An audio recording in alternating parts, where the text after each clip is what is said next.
Today's video is about navigation, surround sound feedback, and shutting down your machine properly. So I've already entered into a table. I've muted the volume. To go over the basics, if you're in the menu and you needed to select something, that's this button. This button also serves as the alternative shooter. So if your plunger doesn't work, then it's this button to launch the ball. Okay? The second button is the player start button. If you want to play multiplayer, put in enough credits, and if you want to play two players, hit it 2 times, etc. If you're in the menu and you want to return to the main top level menu, you would press this button. The third button is just for credits. The fourth button is to exit the table, and the fifth button is for fire. That's for navigation and gameplay. Since so many people have gotten surround sound, I'm going to introduce the alternate functions. So the alternate functions are achieved by pressing and holding that button. If you want to adjust the global volume up, it's the right flipper.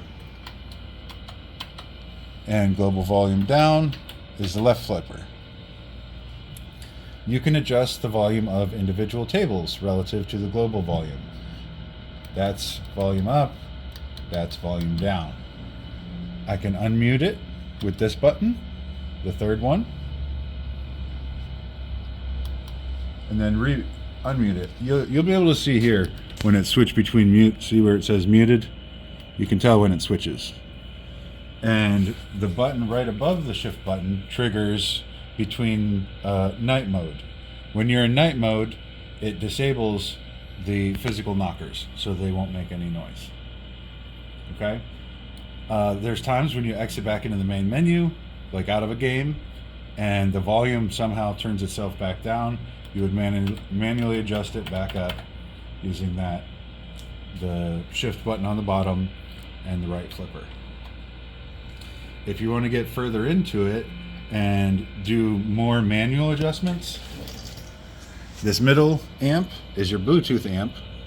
The far right button is the volume. That controls the subwoofer and the 2 speakers inside the back box. This left amp, the large volume button, is for the rear exciters, and the one on this side, the large button, is for the front exciters. So you can really fine-tune the system really how you want it.